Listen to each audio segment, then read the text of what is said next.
Ryan, you have quite a vast experience with marketing. If someone were to start a business or is just promoting online, the principles of marketing are essentially the same, in my opinion. What are the do's and don'ts of marketing, in your opinion? Don't ignore it while you're building your business. So many people do not allocate a budget for marketing and advertising, which are two separate but intertwined elements. Marketing is your vision. It is where you want to take your company. It's the yellow brick road. How do I identify myself? How do I carve me out on my product, my services, who I am, what I'm making, what I'm producing? How do I brand that? How do I come up with finding out who my audience is? Do I pay for surveys? Those are questions about marketing. You want to identify your audience. You want to use props, colors, and logos that are geared to who you're targeting. Too many people start out their businesses and they just go, oh, look at me, I made this really neat coffee creamer. Wow, I'm going to be the coffee creamer queen. How does anybody know about you? Do you have a tagline?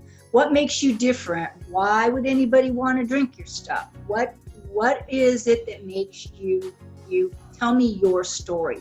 Mm-hmm. So when you see people online and you go to their website and then you can click usually way down at the bottom, our story. To me, that should be front and center. Who are you? Why would I want to do business with you? Why do I care that I'm going to give you some money for something that you're telling me you made? Especially in this digital world, we don't get to walk in and meet these people like days before. Right. I personally get a monthly shipment for a product that I happen to like that's shipped to me every month from England. I know their story. I know how they formulated this product that I like. It's a lotion. Why I want to use it, because I got to read their story, which, by the way, was front and center on their website. Too many people think that it's the product, it's the service that you're doing. People need to tell their stories. And it doesn't have to be long. That's part of the marketing.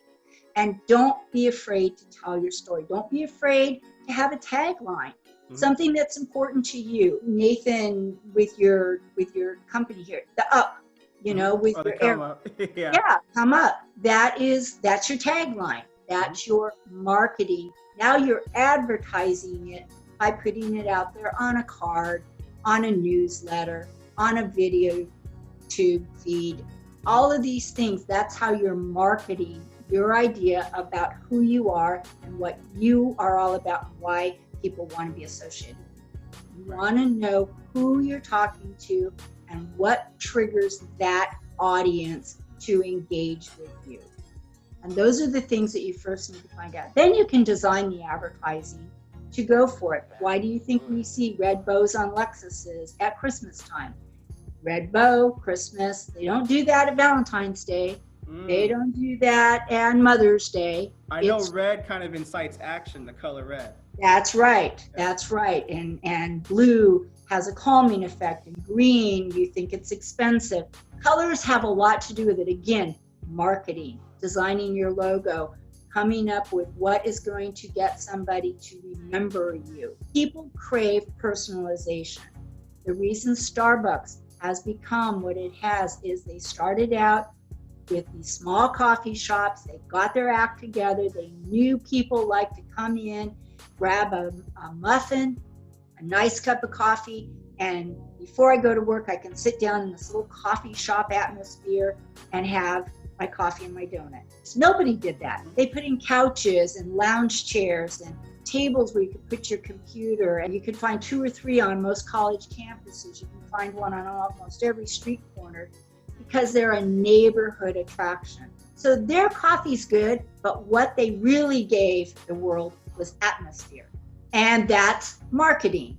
They went through many incarnates up in Seattle before they finally fine-tuned it down to what we now know as Starbucks. Even though it's a giant chain, It's become your neighborhood store because I can go, I can sit on a couch, I can feel like I'm in my living room, and these people become my friends. When you see them say, come in for your pumpkin latte because October is here, that's advertising. McDonald's is good at this. Once a year, they come out with their McRib, and they have built this into a cult. Yes, That's they have. Yes, That's they have. marketing. That sandwich is, some people love it, some people could care less, but you always know, oh my goodness, the McRib is back. Everybody's familiar with McRib is back. It's that notion that it's scarce. Yes. Yeah. And they've made you want it and make it desirable through marketing to advertise to you, here it is, it's back, yay. So it's layering. There's a lot of layers that go in that while you are looking for your path, you may deviate a few times. Mm-hmm. I love the story of the lady who created Spanx.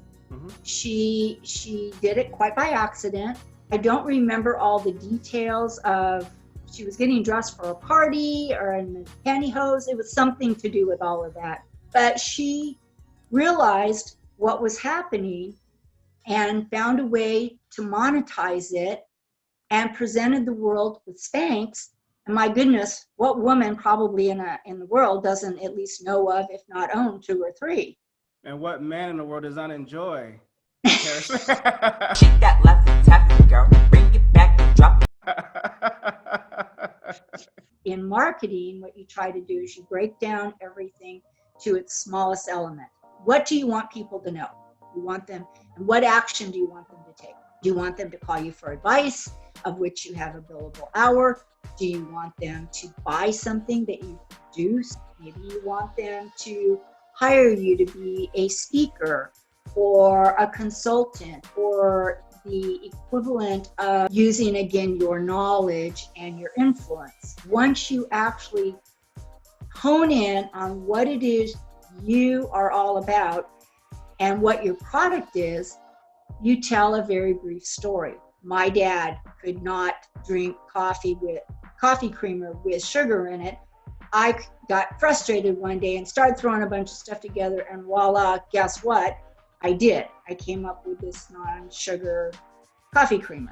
Mm-hmm. You may be a very avid amateur cook, but you really enjoy it, and you think people would like to see your kitchen and how you prepare quiche.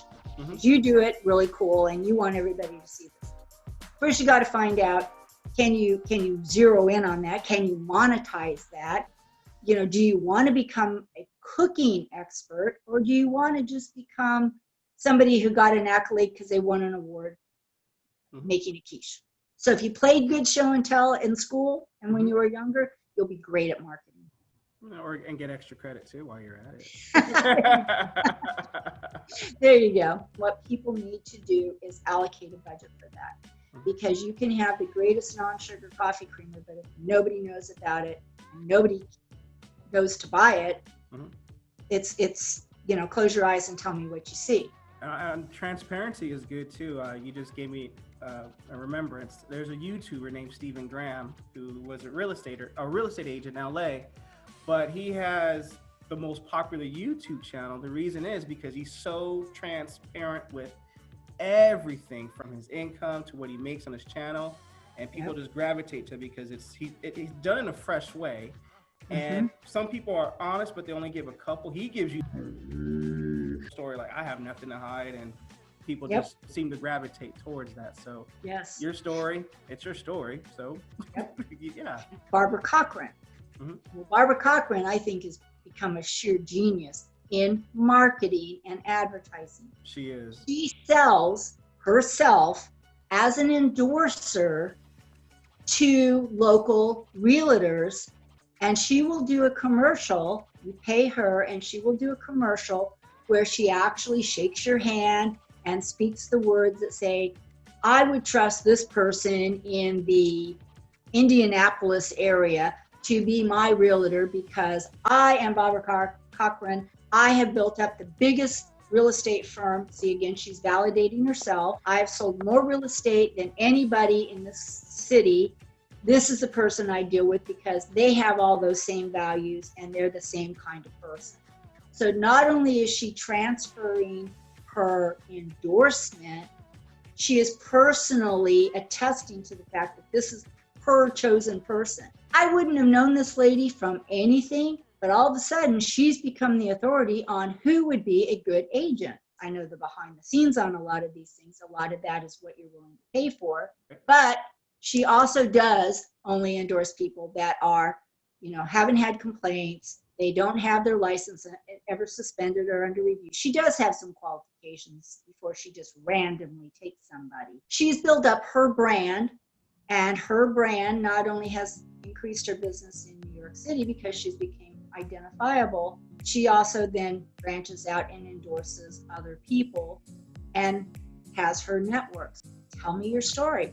And that is what exactly people need to do when they're thinking of marketing. Advertising is their product or their service.